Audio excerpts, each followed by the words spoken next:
Saludos queridos estudiantes. El día de hoy vamos a tener un tema muy interesante dentro de nuestra historia nacional porque vamos a hablar sobre la corriente libertadora del norte.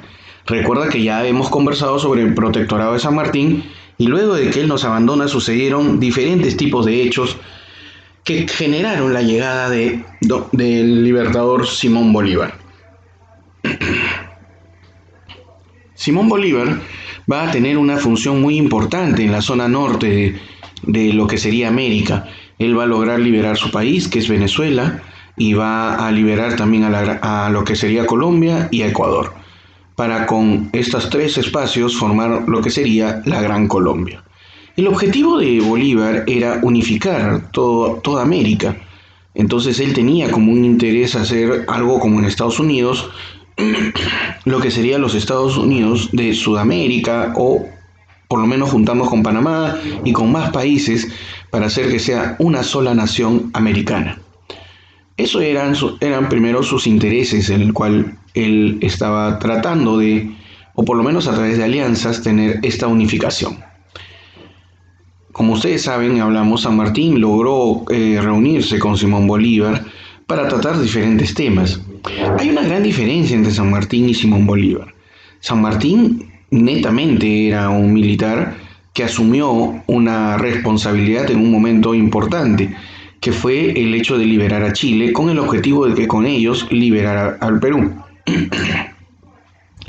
Entonces su función estaba hecha. Él no pensaba más allá, no era un político que aspiraba a que haya una unión latinoamericana, ni tenía ideas de unificar a Latinoamérica. Esos no eran sus intereses. Él simplemente quería la libertad. Entonces, cuando él tuvo esta reunión en Guayaquil con Bolívar, obviamente estamos hablando de personalidades sumamente distintas, con intereses claramente diferenciados.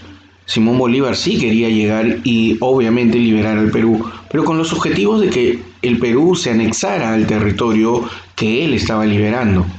Ese era el interés mayor que tendría, mientras que San Martín lo que quería era la independencia del pueblo peruano, y de lo más seguro es que conversaron sobre la problemática existente en el Congreso peruano, con las diferencias que también tenían ellos, ¿no? Mientras que Bolívar buscaba una república o una confederación de repúblicas, lo que buscaba San Martín en el caso del Perú es que exista una monarquía constitucional. Entonces, obviamente las ideas eran muy distintas entre ellos dos para poder conciliar de alguna manera. Pero como sabemos, la historia nos ha dicho que hasta personas que tienen intereses irreconciliables a veces logran encontrar un punto medio. Y el interés pues de San Martín era ese, buscar un punto medio en el cual encontrarse con Bolívar y dejarle pues la batuta, o conciliar entre los dos un mismo hecho, ¿no? O algo, unificación, etcétera. ¿Qué será? Nunca lo vamos a saber porque no existe ningún cronista que nos pueda contar lo acontecido en esa reunión de ellos dos, que solamente ellos dos la van a conocer.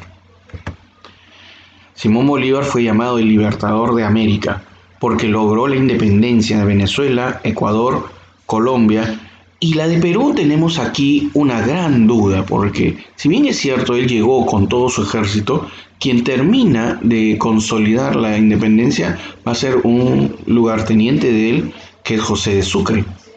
Entonces, realmente él no, porque él dio la retirada y él ya se encontraba en Trujillo cuando estábamos perdiendo, pues, en algún momento determinado, antes de la batalla de Junín, ¿no?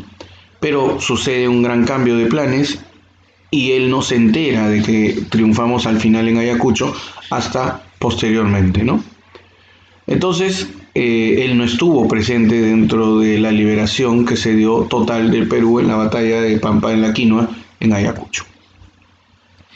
Pero obviamente él es el que logra llegar al Perú para conseguir la consolidación de esta libertad que nosotros habíamos estado gestionando y que se había batallado con San Martín, y que no se pudo concretar por los diferentes problemas que existían entre lo que él pensaba y lo que pensaban los políticos peruanos sobre una república.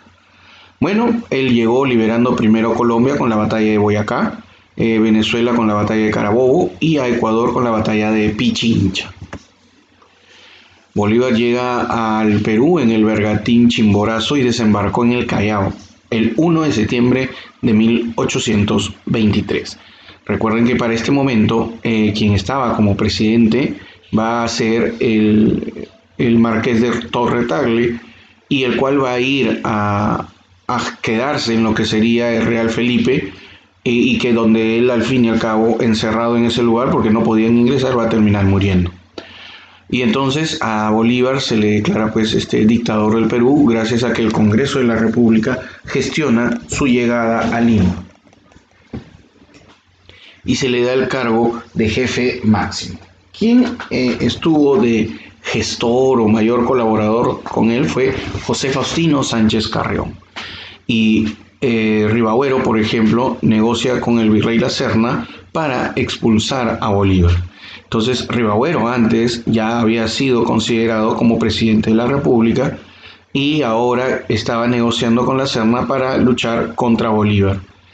Se establece el cuartel de Simón Bolívar en lo que sería Pativilca, ¿no? Hacia el norte del Perú.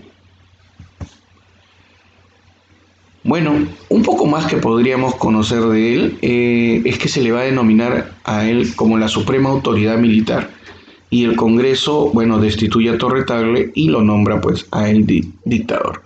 Posteriormente, Simón Bolívar va a vivir en lo que hoy en día llamamos la Quinta de los Libertadores en Pueblo Libre, donde también vivió San Martín.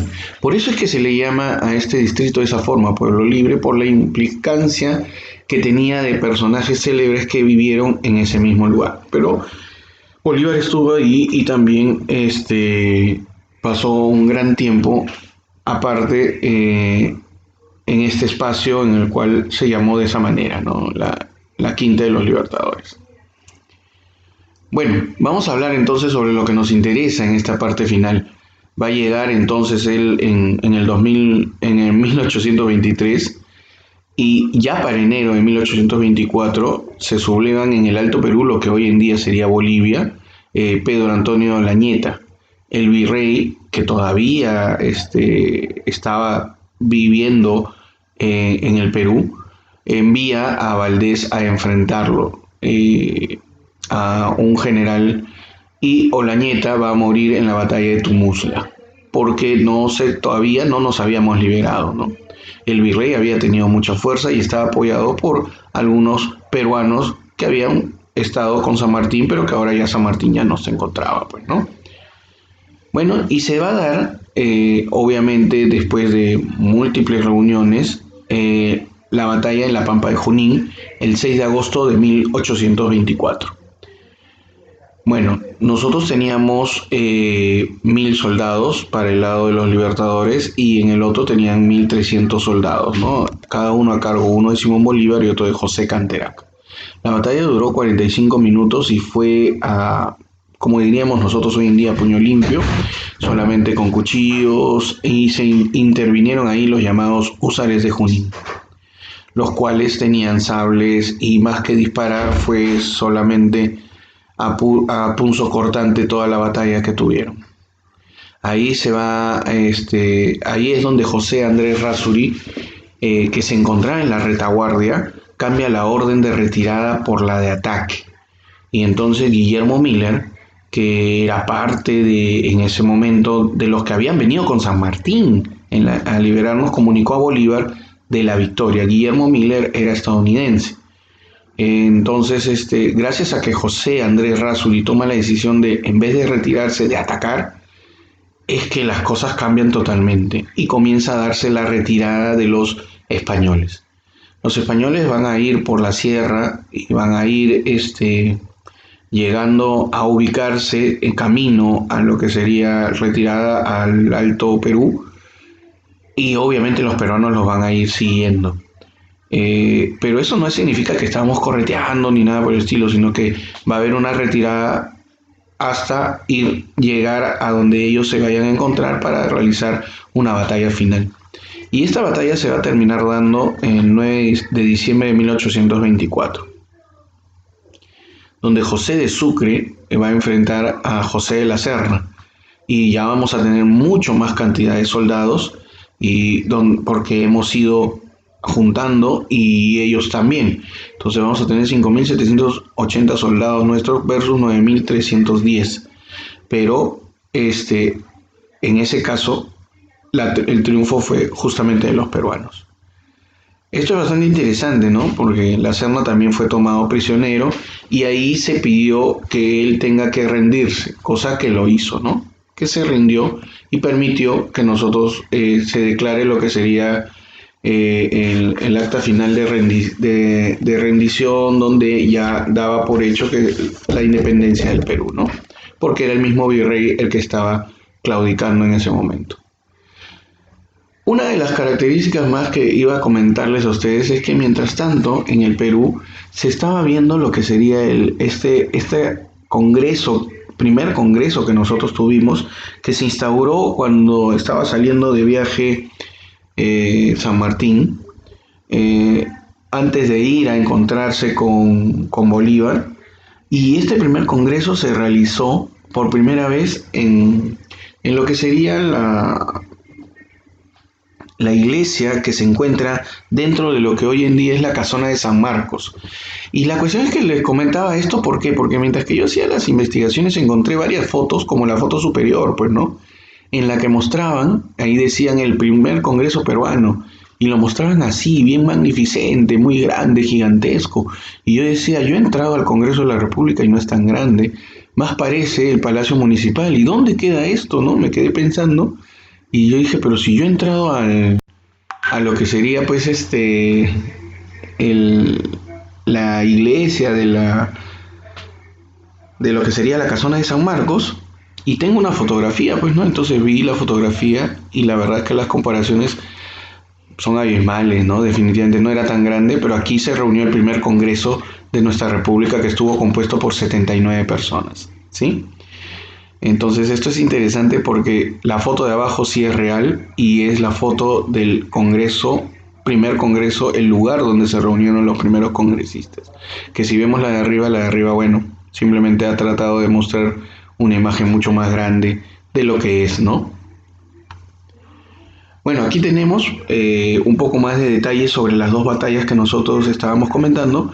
La de la batalla de Junín del 6 de agosto de 1824 en las pampas de Chacamarca, donde el virrey La Serna luchó contra Miller y Necochea, siendo derrotados estos dos patriotas, pero Errázuriz obviamente permitió cambiar la ruta de esta batalla que tuvieron.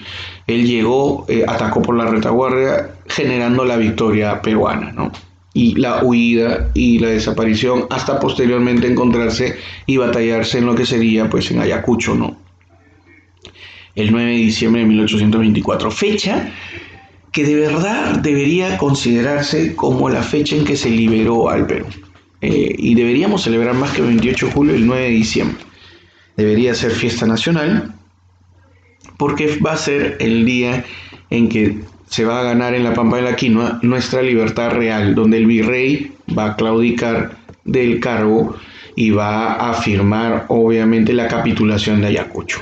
Entonces, es una fecha muy especial, el 9 de diciembre, que siempre debemos ir recordándola. Luego de esta derrota, bueno, se tomó prisionero a Canterac y se firmó la capitulación de Ayacucho, que reconocía nuestra libertad, ¿no? Al final. Aquí tenemos un poco mayor característica, firmado por Sucre y Canterac. Al fin y al cabo, el territorio peruano será entregado a los libertadores. Eso es una de las características de la capitulación de Ayacucho. Todo español podrá ser libremente regresar a su país. Todo español, si quiere quedarse, se puede quedar. Todo militar mantendrá su empleo. Se respetarán las propiedades de los españoles. Y el Perú reconoce una deuda a España, ¿no? Bueno, vamos a continuar en un segundo video hablando de los planes políticos de Simón Bolívar.